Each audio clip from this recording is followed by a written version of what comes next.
We're here to talk about something that's real and serious and awful.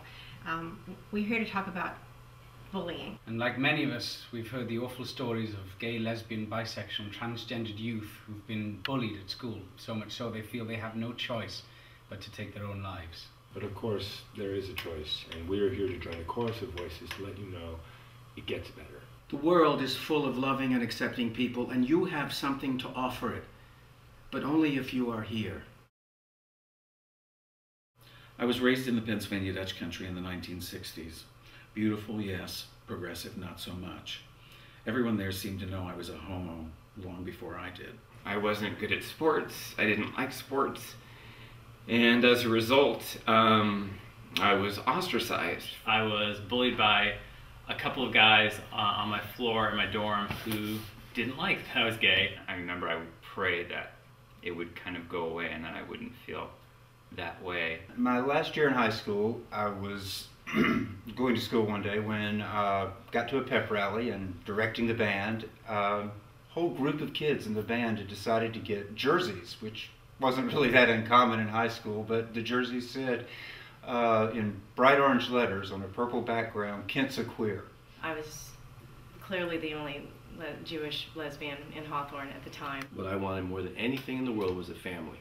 I wanted to have a wife and kids and live happily ever after, but I was gay, and so that was never, ever going to happen for me. We're sitting in the principal's office, and I'm devastated, in tears, and my dad's talking to the principal about the jerseys, and he looks at me and he said, "It's okay, son, we know you're not gay." And I in tears say, but you don't understand, Dad, I am. And that's how my parents found out. I was pushed around a lot, slapped in the head.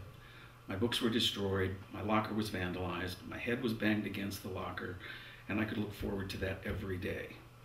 So I know what it's like to hide in a clump of trees by the edge of the parking lot waiting for the bell to ring.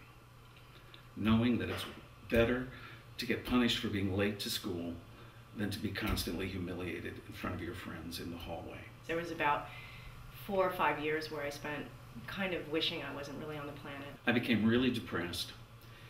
And one of the things that made it worse was I felt a lot of the teachers kind of agreed with the bullies. There were times, I think, where I got into this deep black hole and I didn't know how to get out. And hoping that I would get in some sort of car accident or something would happen so I could kind of be relieved of the pain.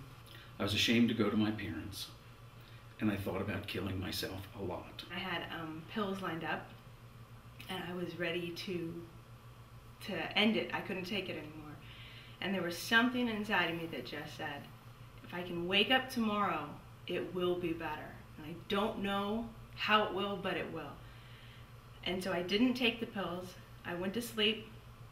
I woke up, and it was better. I'm really glad that I didn't take my life, and I'm really glad that I'm here. Ultimately, that was the biggest weight in the world. Once they knew it was okay for me to be gay, it was okay for me to have friends and experience all of those things that without probably that bad experience, I would have never gotten to the really good ones. I went away to college. I met more people like myself, much, much better. I have a partner that we've been together for 4 years and we're engaged to get married. I had no idea that I'd find somebody to love me for the rest of my life, but I did. You don't know what happens in the future. You cannot predict it. So here's the deal.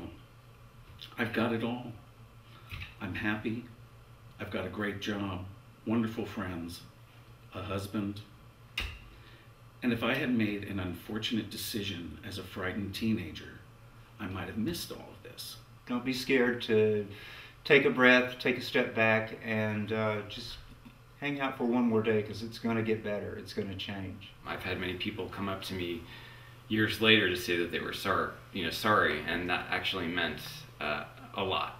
And you will, if you want, meet some man or woman that you will fall in love with. And if you want, guess what? You can get married.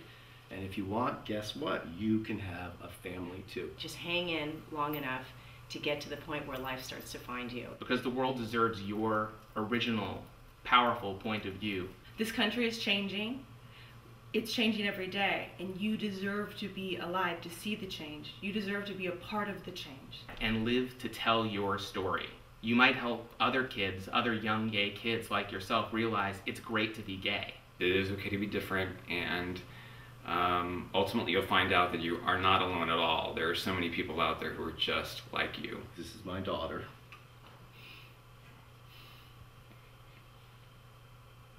And that was not something that I thought was possible when I was a gay teenager.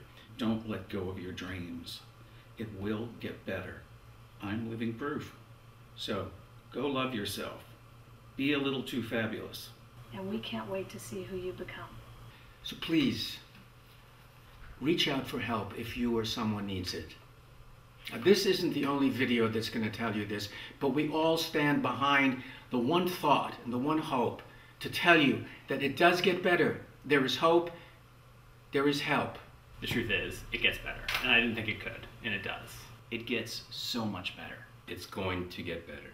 You just have to believe it really does get better. I can honestly say that things get better, and they did for me, and they get better every day. So if there's somebody messing with you, or if you're being bullied and you have nowhere to turn, there is help. There is hope.